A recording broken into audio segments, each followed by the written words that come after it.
वाल्मिकी रामायणाच्या माध्यमातून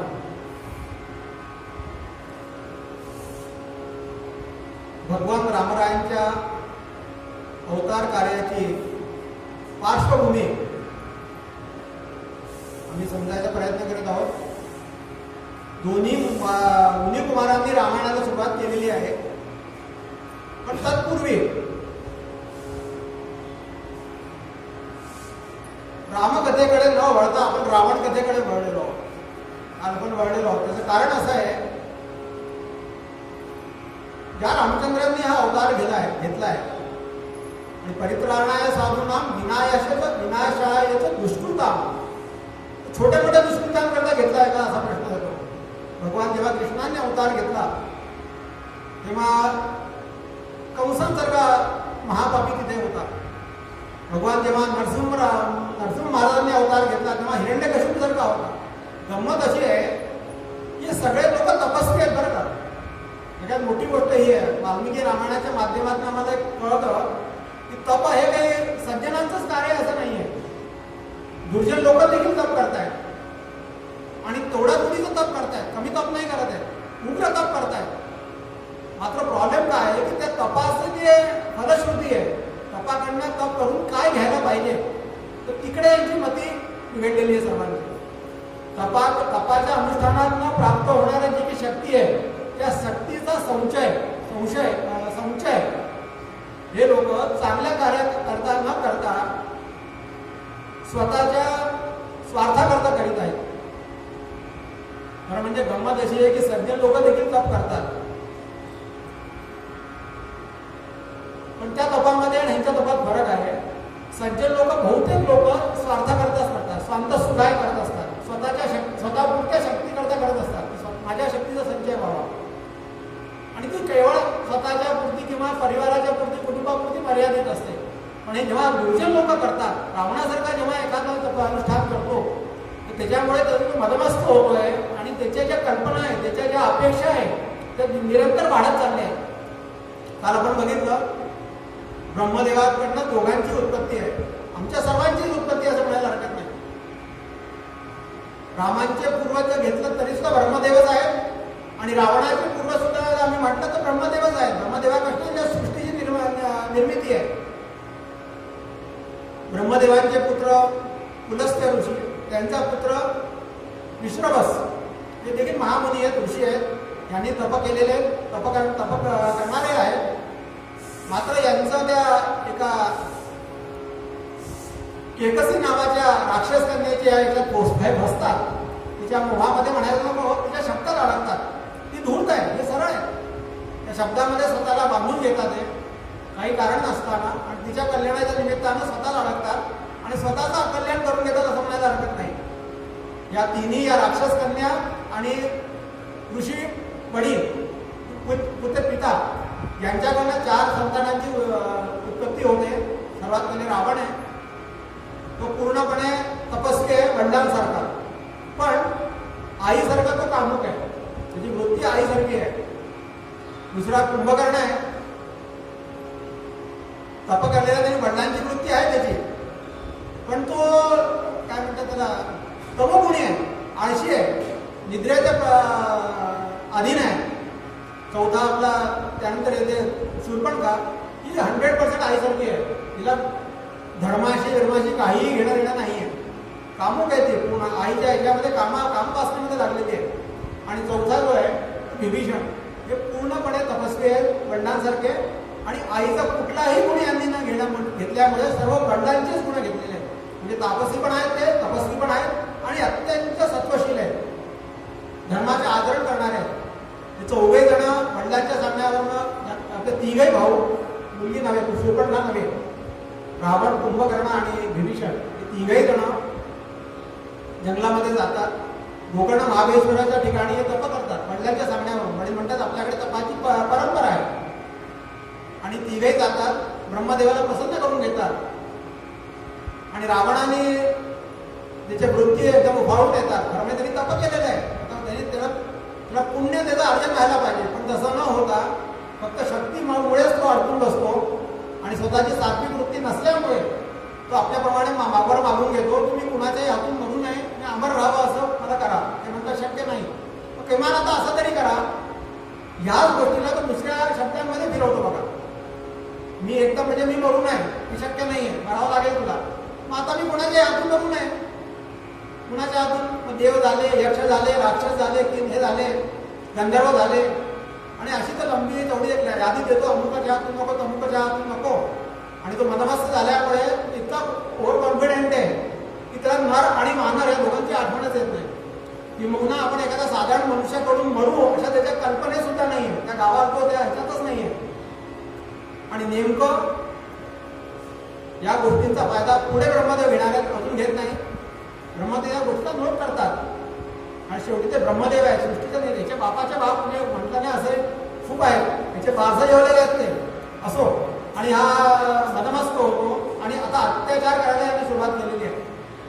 तिघही भाऊ आपल्या घरी येतात, परत येतात. विभीषणाने मागितल्याप्रमाणे माझी सत्व वृद्धी व्हावी, माझ्या सत्वशीलतेमध्ये वृद्धी व्हावी, आणि मी भगवंत चिंतनात राहावे, एवढं त्यांनी वर मागितलं आहे. तथास्तु म्हणाले ब्रह्मदेव. आणि आता हा आपल्या भजनामध्ये भगवंताच्या भक्तीमध्ये रमलेला आहे विभीषण. कुंभकर्णाने आल्याबरोबर काय केलं, येता त्यांनी आधी जेवण खाण्याची व्यवस्था बघितली. चांगलं ढेर झालं त्याने, पोटभर आपलं 2-4-5 महिने पुरेल एवढं त्याने अन्न खाल्लेलं आहे. काय पेय पान करायचं ते केलेलं आहे, आणि त्यांनी हंतरून घातलेलं आहे आपले कूलर AC सगळे ऑन करून, आणि तो आता पहुडलेला आहे, 6 महिन्याची सुट्टी. आणि आता उरला रावण. रावणाने या गोष्टीचा फायदा घेतलेला आहे, आणि आता त्यांनी अत्याचाराला सुरुवात केलेली आहे. सर्वात प्रथम तो काय करतो, म्हणजे तो आपल्या घरातूनच सुरुवात करतो अत्याचाराला. आधी बाहेर बघतच नाही तो, आधी जो आहे समोर त्यालाच आपल्या भावावर तो हे करतो. त्याचा भाऊ म्हणजे सावत्र भाऊ म्हणजे कुबेर आहे, आणि कुबेर अत्यंत सात्विक आहे बरं का कुबेर. पण हा काय करतो, त्या कुबेराला धरतो, त्याला मारतो, आणि त्याची सुवर्णाची लंका जी आहे ही नगरी घर म्हणजे कुबेराची आहे, रावणाची नाही आहे. पण त्याच्याकडनं तो ती हस्तगत करतो दुष्टपणाने, कपटपणाने. आणि कुबेराकडे पुष्पक विमान देखील आहे. तो त्या विमानावर बसून जेव्हा जाऊ लागतो तेव्हा त्याला थांबवतो, त्याला ओढून बाहेर काढतो. ते विमान म्हणा इथे पार्क कर, इथे ठेव, त्याला धोकाडीत मारतो आणि त्याला आढळून देतो. कुबेर सज्जन असल्यामुळे कुबेर ब्रह्मदेवाकडे जातो आणि सांगतो की असं सगळं झालेलं आहे.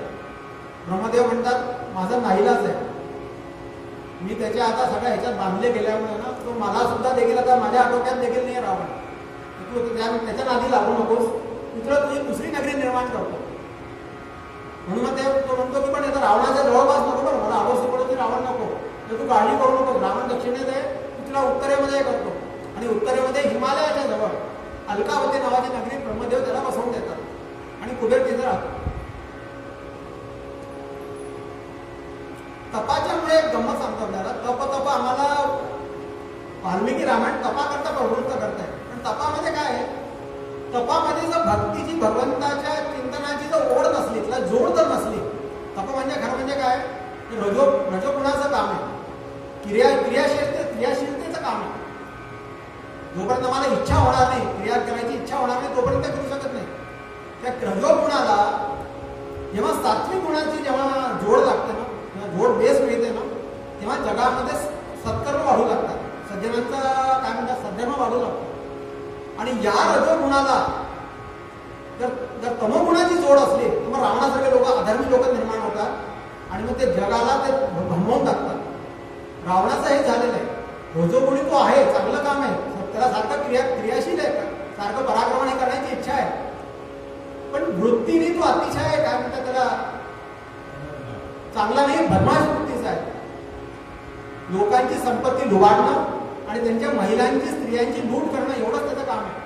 तो कुणाकडेही बघत नाही, कुणाचंही तो ऐकायला तयार नाही. आणि म्हणून कर्मानुष्ठानामध्ये जेव्हा आपण बघतो, कुठलंही कर्मानुष्ठान घ्या आपण, तप तर फार मोठी गोष्ट आहे. जंगलामध्ये जाऊन राहणं तर साधं आपण जर पूजा अर्चा जरी बघितली ना आपण, त्याच्यामध्ये एक तरीचा शुष्कपणा येतो. आणि म्हणून समर्थांनी आपल्या मनाच्या श्लोकात सुंदर सांगितलंय, नव्हे कर्मना धर्मना योग काही. समर्थ म्हणतात नव्हे कर्मना धर्मना योग काही, नव्हे भोगना त्यागना सांग पाही. म्हणे दास विश्वास नामी धरावा, आणि प्रभाते मनी राम चिंतित सावा. श्रीराम पूजा करत असताना देखील आमची सगळ्यात हे असते, आम्हाला स्वच्छ असं पाहिजे, चांगले हे पाहिजे, काय म्हणतात फुलं चांगले पाहिजे, हार चांगलं पाहिजे, सगळं काही आहे. पण हे करत असताना कुठेतरी आम्ही त्या कर्मामध्ये अडकतो आणि कर्मातला थोडासा अहंकार निर्माण होतो. आणि भक्तीची जी जोड पाहिजे, म्हणजे नेमकं जी आमची भक्तीची जी स्थिती पाहिजे, सात्विकतेची, ती आमची हरवत होते. कारण आम्ही बाकीच्या गोष्टींमध्ये हे झालं का, ते झालं का, वस्तू आली का, प्रसाद आला का, फुलं आहे का, उदबत्ती रळते का, वास मिळायची वेळ त्याला तेल घा, इतक्या त्या कर्मानुष्ठानामध्ये गोंधळ असतात. म्हणून कर्मानुष्ठानाला जेव्हा भक्तीची जोड येते, म्हणून आपण पूजा करत असताना आपण मागे बोललो होतो, यस्य स्तुत्याच्या नामोक्त्या तब पूजा क्रिया दिसू न्यूनम संपूर्णता असतो सद्यो वंदे तमच्युतम. भगवंता माझ्याकडून हे करत असताना जर काही चूक झाली असली ना, तुझ्या नावाने त्याची परिपूर्णता व्हावी, असा आमचा एक उद्देश होतो. भगवंताचं नाव घेतल्याशिवाय, भक्तीशिवाय, भक्तीची जोपर्यंत जोड कर्मानुष्ठानाला येणार नाही तोपर्यंत त्या कर्मानुष्ठानाचं काही हे नाही. रावणामध्ये काय झालं की रावणाने शक्तीचा संचय केला, रावणाने भक्तीकडे लक्ष दिलं नाहीये.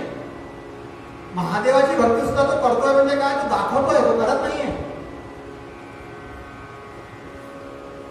आणि म्हणून रावणासारखे लोक जेव्हा मदमस्त होतात ना, त्यांनी काय केलं, आधी नारदांना विचारलं, नारदा मला असं सांगा, कुठे असं देव सांगा की तो लगेच पटकन काय म्हणतात प्रसन्न होईल, आणि तो जास्त माझ्या काय म्हणतात माझ्या योग्यतेकडे जास्त बघायला नको, त्यांनी प्रसन्न व्हायला पाहिजे लोक. नारद म्हणाले ठीक आहे, नारद सगळ्या ठिकाणी हिंडतात, त्यांना सगळेच सारखे आहेत, कारण तू असं कर, महादेवाला प्रसन्न करून घे. भगवान महादेव भोळे, कुणावर एक पटकन प्रसन्न होतात. एक शिवांबूड वाहिली काय, बेलाची पानं 4 वाहिली काय, महादेव प्रसन्न. म्हणजे किती वेळा, किती भोळे आहेत महादेव असं म्हणतात की त्यांनी अनेक वेळा असे वर दिले आहेत की जे यांना म्हणजे ह्यांच्याच अंगावर उलटले. अनेक राक्षस लोक ह्यांच्याच मागे पळाले. म्हणजे भगवान महाविष्णूमध्ये आले आणि यांना सोडवलं ते. अहो असं काय, असं बरं कसे देतात, स्वतःची जगात जाऊ द्या, स्वतःची सोडवणूक कराल की नाही. पण हे भोळे म्हणजे कुणावरही सहजरित्या प्रसन्न होणार आहे. आणि अशा यांना रावणाला आयतं चांगलं हे होतं, तुला फार छान आहे म्हणून तो यांची उपास तापास करतो यांच्या नावाने. स्वतःचं शिर काढून त्यांच्या पायावर अर्पण करतो भगवंताच्या, कुणाच्या, महादेवांच्या. आणि महादेव प्रसन्न होतात. प्रसन्न झाल्यामुळे त्याला आणखी म्हणतात तुझा आता फळ आणखी वाढव. आणि आता हा मनमस्त झालेला आहे, पुष्ट झालेला आहे. आणि आता हा काय करतो, सगळ्यात पहिले तर त्यांनी आपल्या भावाला हे केलेलंच आहे. आता तो देवदेवतांवरती चाल करून आलेला आहे. त्यांनी इंद्रांना, सगळ्या देवांना सगळ्यांना त्रास दिलेला आहे. सगळ्या देवांना त्यांनी बंदिस्त केलेलं आहे. दिग्पाल म्हणजे काय, आपल्या इथे असं म्हणतात, संध्या करतो ना, संध्या करताना दिशावंदन येतं. दिशावंदन म्हणजे किती दिशा असतात संध्या करणाऱ्याला माहिती असतं. आपण तसं 4 दिशा धरतो, पूर्व पश्चिम उत्तर दक्षिण. पण तो संध्या करतो त्याला माहिती असतं की दिशा 10 असतात. प्राच्य दिशे इंद्राय नमः, आग्नेय दिशे आग्नेय नमः, दक्षिणस्थ दिशे यमाय नमः, नैऋत्य दिशे निवृत्ते नमः, प्रतीचे दिशे वरुणाय नमः, वायुव्य दिशे वायव्ये नमः, उदीचे दिशे सोमाय नमः आणि अधरस्य दिशे अनंताय, ईशान्य दिशे ईश्वराय नमः, उर्ध्वाय दिशे ब्रह्मणे नमः, अधरस्य दिशे अनंताय नमः. असं ते 10 दिशा आहेत. या सगळ्या 10 दिशांच्या दिक्पालांना यांनी बंदिस्त करून टाकलंय. त्यांना सगळ्यांवरती आक्रमण केलं, त्यांना सगळ्यांना धरून ठेवलं, सगळ्यांना बंदिस्त केलं, देवदेवतांवर केलं, इंद्राला हे केलं. आणि गंमत अशी आहे की नुसतं यांच्यावर अत्याचार केले असं नाही आहे, यांना सगळ्यांना बंदिस्त केलंय आणि आपल्या ह्याच्यामध्ये येऊन त्यांनी जेलमध्ये बंद करून ठेवलंय. बरं, बंद केलेलं काही हरकत नाही, त्यावेळेला नुसतं बसायचं नाही, कामं करा. मग नुसतं सकाळ संध्याकाळ नुसतं ताटं नेणारा खाली सिस्टीम माझ्याकडे नाही आहे, कामं करा आणि अर्निंग करा. मग काय केलंय त्यांनी? ते बुद्धीची देवता जी गणपती आहे, त्या गणपतीला कुठलं काम दिलंय? तर गाढव राखण्याचं काम दिलेलं आहे. आपण त्याला मराठीमध्ये वळवणं असं म्हणतो. अध्यात्म रामायणामध्ये एकनाथांनी सुंदर भावार्थ रामायणामध्ये एकनाथ महाराजांनी सुंदर वर्णन केलंय. गणेश गाढवे बळी असं ते म्हणतात. बुद्धीची देवता आहे, त्यांचं काय लेवल आहे. त्या गणपतींना आता काय म्हणणार, मूर्खाच्या नादी लागल्यानंतर ते फसलेले आहेत ते. आणि गाढवं वळण्याचं काम गणपती भगवान गणपती देवता करतायत. म्हणजे मारुतीरायांचे वडील वायुपुत्र आहेत ते. वायुदेवतेंना काय काम दिलंय? तर सगळे रस्ते व्यस्त झाडणं काम वायुदेवतेचं काम आहे. एखादी हातामध्ये कंप्रेसर असावा, लेझिम घ्या, करून जे करावं ना आपण, झाडू लावायचं काम नाही, पोचा लावायचं काम नाही, नुसतं तसं ते वायुदेवता करतायत.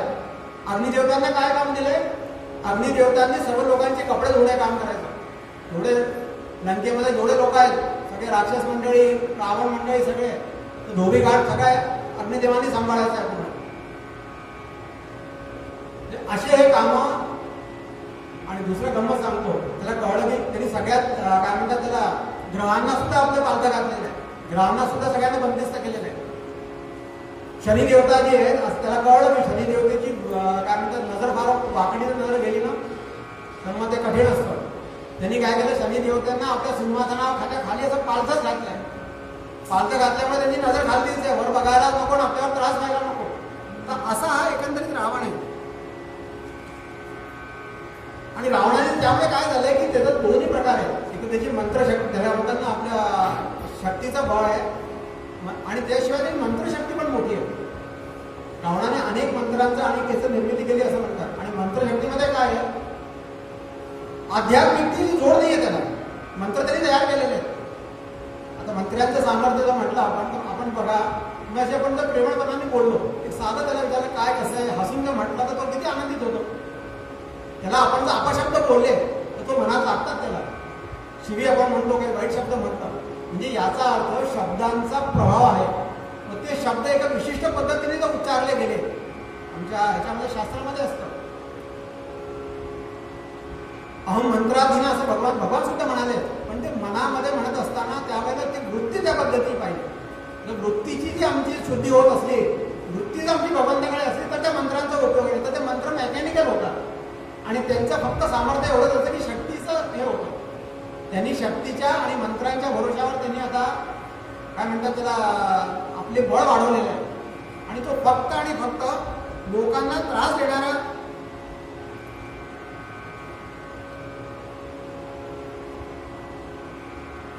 त्याचा उपयोग तो लोकांना त्रास देण्याकरता करीत आहे. आमची अशी फार मोठी कल्पना आहे की नारद आपला काय रावण हा सज्जन आहे. म्हणजे जेव्हा अशोकवनामध्ये सीता बसलेली आहे तेव्हा तिने कुठल्याही प्रकारचा त्यांनी बळजबरी केली नाही, अशी एक आमची कल्पना आहे.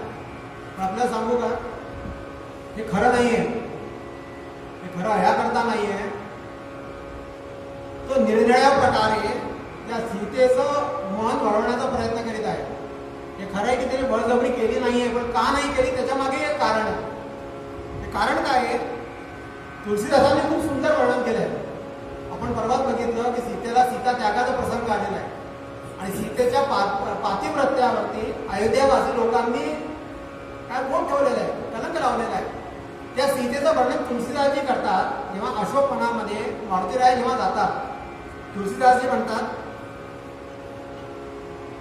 कृसतनुसीस जटा एकवेणी, कृसतनुसीस जटा एकवेणी, जपति हृदय रघुपति गुणश्रेणी, तृण तनू म्हणजे सांगितलं कृषतनू. कृषतनू म्हणजे काय? तनू म्हणजे शरीर जे आहे अगदी कृश झालेलं आहे, पातिव्रत्याचे लक्षण आहेत, पतीच्या वियोगामध्ये ती बसलेली आहे. कृषतनू.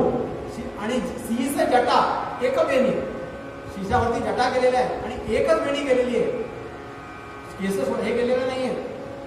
आणि जपती हृदय रघुपती गुणश्रेणी, ते म्हणजे मनामध्ये सारखं तिचं जपती हृदय म्हणजे मनामध्ये हृदयामध्ये भगवंताचं रामरायाचं गुणांचं सारखं काय म्हणतात त्याला स्मरण चाललेलं आहे. गुणश्रेणी, श्रेणी म्हणजे अनेक गुणांचं स्मरण चाललेलं आहे. आणि कशी तिची स्थिती आहे?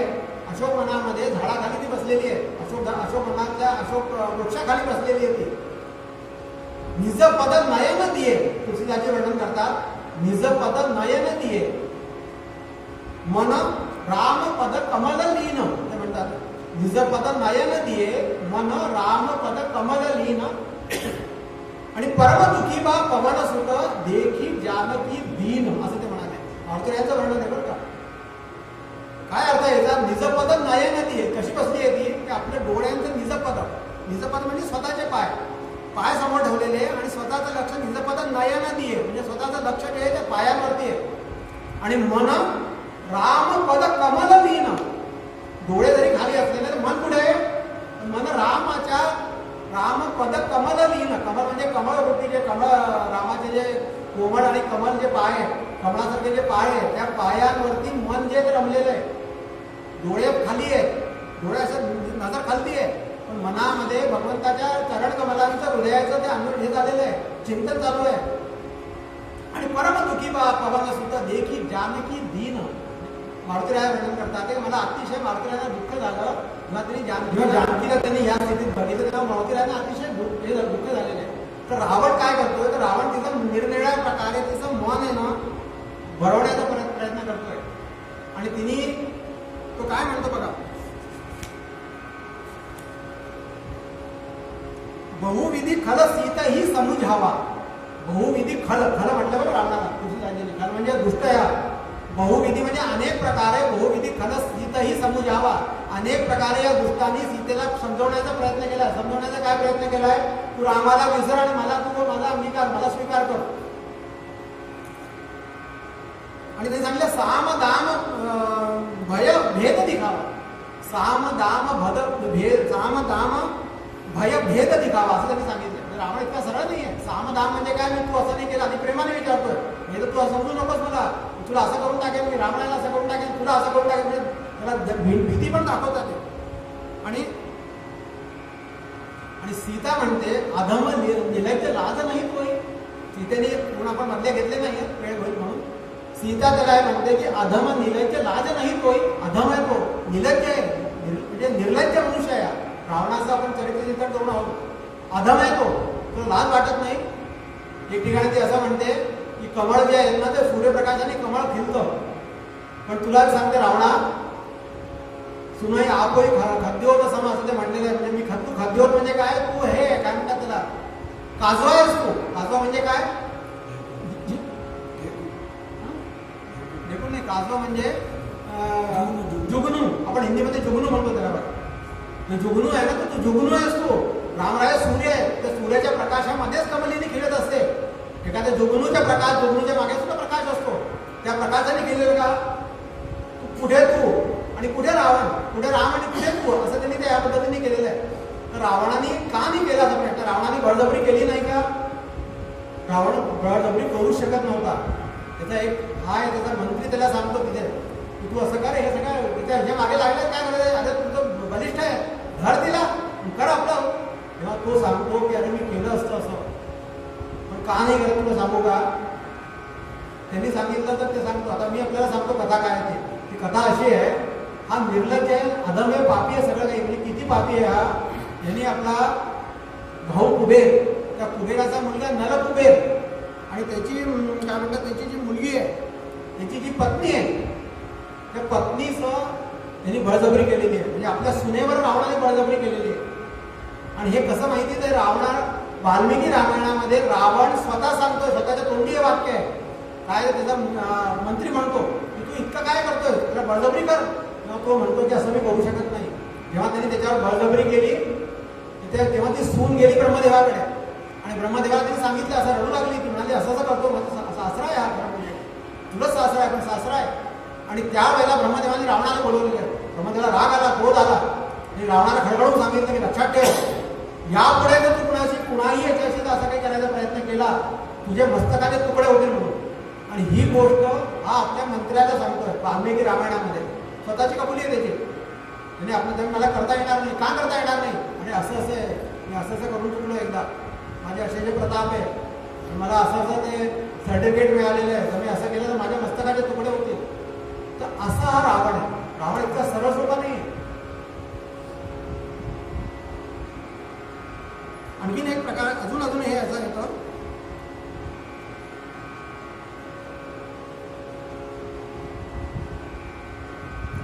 त्याची विचारसरणी कशी रावणाची विचारसरणी, दुष्टाची विचारसरणी कशा प्रकारची आहे बघा.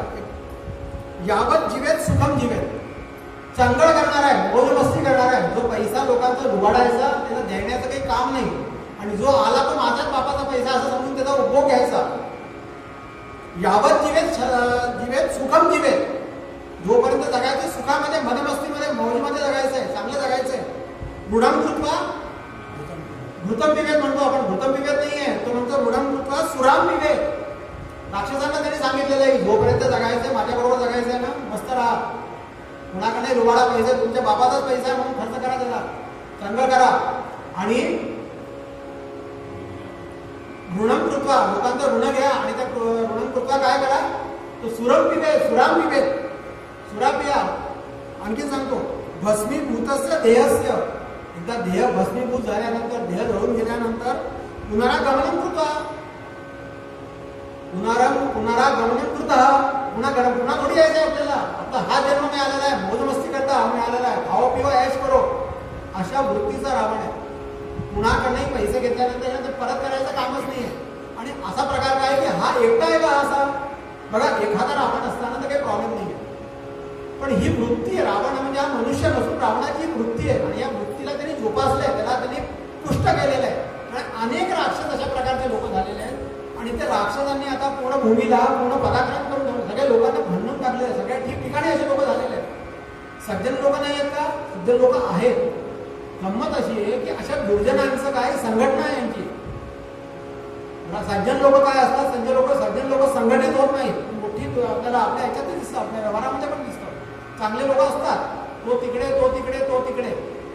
आणि हे दुर्जन लोकांचं कसं असतं की दुर्जन लोक संघटित असतात. काय म्हणतात ना, भाई भाई चोर चोर मसेरे भाई, ते एकत्रीकरण होतं, सज्जनांचं होत नाही.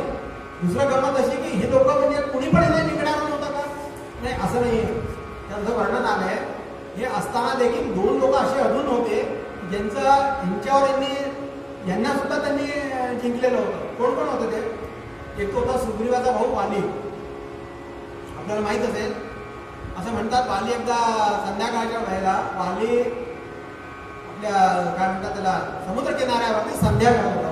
वाली वाहणार आहे, वाली वाहणार असून संध्या करतो बरं. आणि गंमत अशी, संध्येचं काय पुण्य असं विचारलं तर काय, संध्येचं कुठलंही पुण्य नाही आहे. शास्त्रामध्ये संध्या केल्याने काही पुण्य मिळतं का असं काही लिहिलेलं नाही आहे. मात्र संध्या न केल्याने पाप लागतं हे लिहिलेलं आहे. आणि संध्या आहे प्रत्येक अनुष्ठानाचं. आम्ही ती पूजा करू, आम्ही आरती करू, आम्ही काही करू, त्याचं बेस जे आहे, त्याचं अधिष्ठान जे ती संध्या आहे. त्या संध्या ही ब्राह्मणांनी, ज्या लोकांनी, क्षत्रियांनी संध्या करायलाच पाहिजे.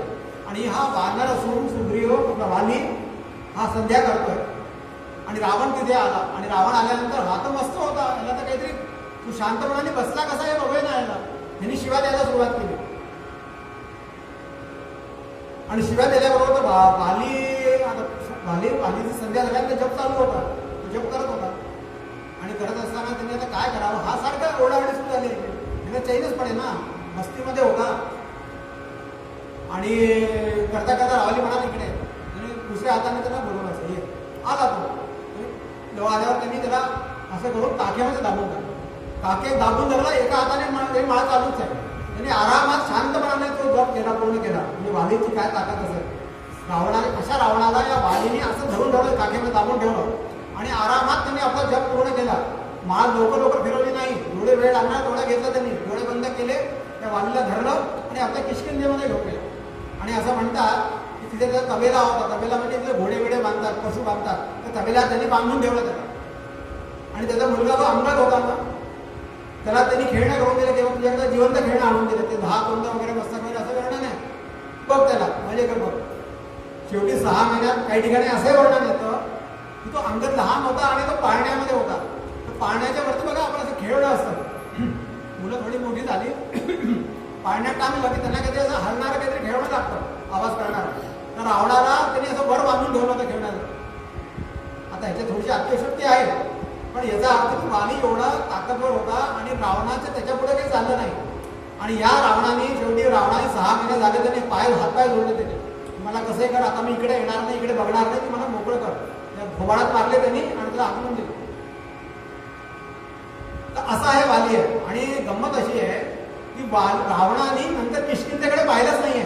रावण सगळ्यातून त्यांनी राज्य केलंय हिंदुस्थानामध्ये, सगळ्यातून त्याचं हे, पण तो इकडल्या बाजूला किष्किंधेकडे तो वळलाच नाहीये. त्याला कल्पना आहे की आपला बाप असलेला आहे तिथे. दुसरा एक असा आणखीन आहे की भगवान दत्तात्रेयांचा एक शिष्य आहे, परमशिष्य आहे. त्याचं नाव आहे सहस्त्रार्जुन. सहस्त्रभाऊ सुद्धा त्याला म्हणतात. हा सहस्त्रभाऊ म्हणजे कोण आहे? तर महिष्पती नर्मदे किनारी महिष्पती नगरी आहे, त्याचा तो राजा आहे तिथला. अगदी आपला हे असेल महिष्पती नगरी म्हणजे हल्ली महेश्वर असेल, एखादा महेश्वर पण असेल, तिथला राजा आहे तो. आणि तो सुद्धा देखील आता त्या नदीमध्ये स्नान करत असताना हा तिथे पोहोचला रावण तिथे. आई त्याची नर्मदेमध्ये तोही स्नान करू लागला. आणि त्यांनी काहीतरी त्याची छेड काढली, काहीतरी कारण नसताना त्यांनी भांडण लावून घेतलं. वास्तविक तो आपल्या याच्यात होता.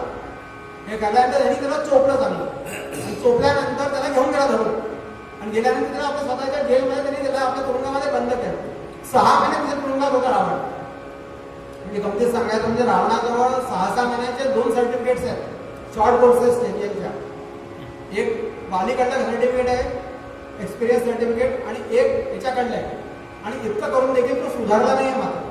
त्यामुळे 2 प्रॉब्लेम काय मी सांगतो आपल्याला. हे दोघं लोक असताना आपण भगवंताच्या अवतार कार्याची थोडं चिंतन करत आहोत. दोघंही बलिष्ठ आहे, दोघंही म्हणजे खूप सगळेच काय सामर्थ्यवान आहेत. पण हा जो वाली आहे ना, हा आत्मसंतुष्ट आहे. त्याला दुसऱ्याशी म्हणायची काही घेणं देणं नाही. रावण कसं आहे असू दे, मला त्यांनी त्रास दिला पाहिजे नाही, माझ्या किष्किंधेत त्यांनी यायचं नाही, बाकी बाहेर त्याला काही करू दे. वास्तविक यांनी लक्ष दिलं असतं. थोडंसं जर आपला संकुचितपणा सोडला असता तर रावणाला तरी दम दिला असता की तू संपूर्ण भारतामध्ये किंवा तू हे करायचंच नाही, तुला घरी येऊन मारेल म्हणून. रावण पळाला असत होतो. रावणाने कदाचित त्याच्यावर थोडंसं अंकुश आला असता. पण आत्मसंतुष्ट आहे, त्याला काही देण्यात, त्याला फक्त एवढं घेणं नाही की माझ्या किष्किंधेमध्ये आणि माझ्याजवळ यायचं नाही. दुसरा हा सहस्त्रार्जुन जो आहे ना, हा थोडासा काय म्हणतात त्याला, ह्याला अहंकार झालेला आहे. त्यामुळे हा सुद्धा म्हणतो की मला काय करायचं वाटेल ते कर. महेश्वरला किंवा महिषा काय नगरीमध्ये माझ्या मर्जीत यायचं नाही. नर्मदे किनारी मी तुला बघितलं तर लक्षात ठेव, तू कशाला येतोय तुला. म्हणजे दोघंही जण रावणाला काय म्हणतात तोडीस तोड असताना देखील यांच्या स्वतःच्या स्वभावामुळे त्याचं भलं होत नाहीये. गमत अशी की सज्जनांचं सुद्धा मोठी प्रॉब्लेम आहे. थोडे सज्जन लोक असतात, 4 लोक एकत्र होऊ शकत नाही.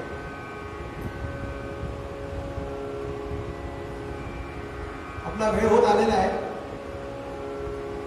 अशा रावणाची जी आणि रावणाचा उत्पाद दिवसेंदिवस वाढत चाललेला आहे. आणि गंमत अशी आहे की हे एकच नसून काय तर ऋषी लोक पण आहेत, तपस्वी लोक तिथे पण आहेत. जसे हे दुर्जनांना असे सज्जन लोक पण आहेत. यांचा त्रास काय सुरू झाला माहिती का? आता हे सज्जनांना त्रास देत ऋषी लोकांनाही त्रास देऊ लागले. एखादा ऋषी तपश्चर्या करतोय, यांनी जावं, त्याची मुंडकच कापावं, त्याचं रक्त पिळून टाकावं, त्याचे हाडमासांचे त्याचे जे आहे ना ते असं ढीग लावावे. म्हणजे लोकांना घरी बसून सुद्धा त्रास देऊ लागले. अति अति अति माजलेले आहे. आणि आपल्या इथे असं म्हणणे यदा यदा ही धर्मस्य ग्लानिर्भवति भारत अभ्युत्थानम् अधर्मस्य तदात्मानं सृजाम्यहम्, असं भगवान म्हणताय. म्हणजे आता ती वेळ हळूहळू येऊ लागलेली आहे. आणि आपण आता याचा पुढचा चिंतनाचा जो भाग आहे, आपला वेळ झालेला आहे, आपण उद्या बघूया. थोडंसं अजून चिंतन आहे. आणि आता आपण भगवतकडे, आपण रामरायाच्या अवतार कार्याकडे बघणार आहोत. तत्पूर्वी राम जेव्हा अवतार घेत असतात, रामासारखी माणसं अवतार घेतात, तेव्हा त्याच्यापुढची पार्श्वभूमी म्हणून सांगितलं आपल्याला. रावण हा इतका सरळ नाहीये. रावणाबद्दलची आपली बरं, रावण आहे तपस्वी आहे, रावण विद्वान आहे, रावणाने वेदांचं पदपाठ केलेले असं म्हणतात. रावण सरळ इतका हे नाही आहे. आपल्या शक्तीचा दुरुपयोग केल्यामुळे रावण ब्राह्मण आहे रावण. ब्रह्मकर्ण जाणारा संध्याकाळी सगळं काही आहे, पण वृत्तींची शुद्धी न करता, वृत्ती शुद्ध नाहीये, चित्त जे भगवंताकडे न लागता फक्त शक्ती वाढवायचं काम यांनी केलेलं आहे आणि त्यामुळे त्याचा काही उपयोग होत नाही आणि शेवटी रावणाला रामरायाचा अवतार घ्यावा लागतो आणि रावण मरतो. तर अशी एकंदरीत पार्श्वभूमी आहे. आपण थोडे इथे आपला वेळ झालेला थांबूया. दुसरा विषय थोडासा हे होणार आहे. उद्या 10 ते 15 मिनिटं आपण तो विषय करूया आणि रामरायाकडे बोलूया. जय जय रघुवीर